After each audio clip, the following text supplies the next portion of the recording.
Hey guys, I wanted to do a quick video on the Poisoned Dwarf, or the Bloody Dwarf, as he's also referred to. This is a quick video about Nikolai Yeshov. If you haven't heard about Nikolai Yeshov, I highly recommend. I'll put a link in the box so you can check it out. Nikolai Yeshov, what's interesting about this?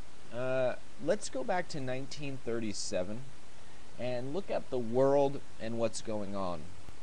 We all generally look at Adolf Hitler and say what an egregious, terrible thing that he was doing in 1938, 1939 with the rise of the Third Reich, and that's generally where our focus is. But in reality, what you have going on across, which pre-Iron Curtain, but in Russia, USSR at the time, is you have Stalin and the Great Purge. Now, Stalin's #1 lieutenant was a man named Nikolai Yeshov.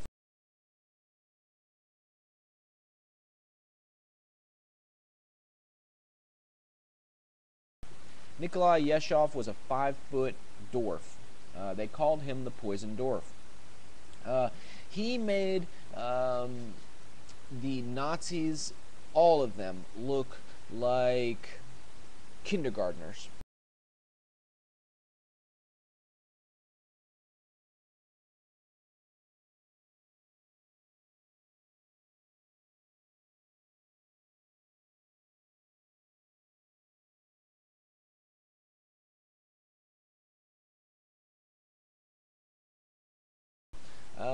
Nikolai Yeshov instituted from 1937 to 1938, or rather implemented the Great Purge for Stalin.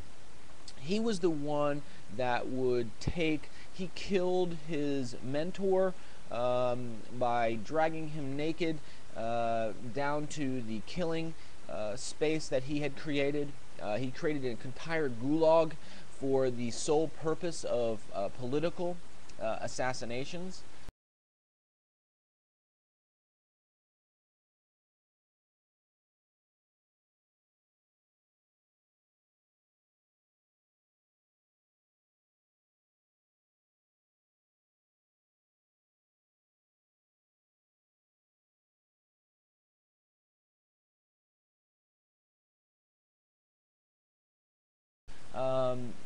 Yeshov enjoyed what he did to the point in which it was a sick obsession. He smiled, laughed, and had a great time at the pain and expense of others.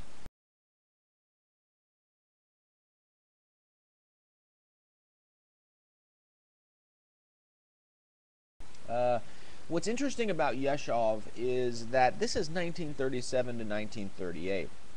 This is all before the great conflict of World War II came about. And what we have to remember is that we are very selective about who we go and knock out, and who our history really says is the bad guy. Yeshov was a very sick individual. He was bisexual.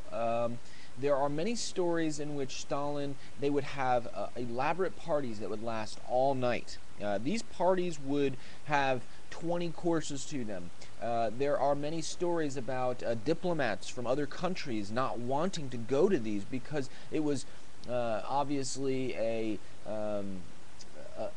diss to somebody if you were to leave an event like that before. They would afterwards. They would party all night, and there are stories of people waking up with Yeshov over them, with his member in their mouth, and just disgusting things. Now, Yeshov, what's interesting is that Stalin distanced himself from Yeshov in 1938.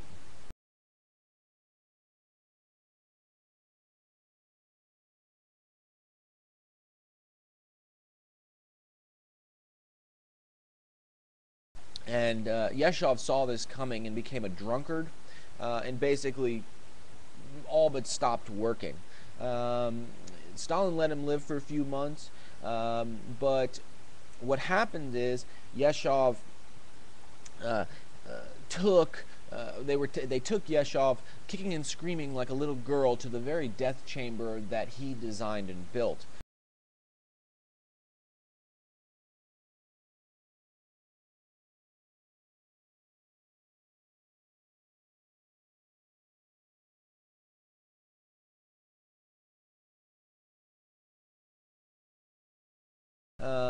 He never renounced Stalin. They made up, or what was perceived of, which was very common, forced confession of homosexuality and bisexuality, which over time has been proven to be true for the most part. He never renounced Stalin, even to his death, and said that Stalin would be on his lips as he died. So where does this come into play for us today? What do you say to people who support the right to own arms, that this is the camel's nose under the tent, and the next thing you'll be after concealed carry weapons, you'll be after other kinds of gun rights? Well, that's just not true. It wasn't true with the prior bill that was the law for 10 years. And I just think, candidly, that dog doesn't hunt. If I could have gotten 51 votes in the Senate of the United States for an outright ban, picking up every one of them, Mr. and Mrs. America, turn them all in, I would have done it. I could not do that. The votes weren't here. I happen to be for a ban on assault weapons. I happen to be for a limitation on clips. You know, soothing words are nice because this is obviously a problem across the country. What we have here is the scapegoat for Stalin. Why were there millions of people killed? Because Stalin wanted. But who killed all the millions of people? Not Stalin. We see the Russian and the Chinese and the other communist countries lack of regard for human life so high, and Yeshov is the quintessential munchkin of the land of the lollipop king. So let me know what you think.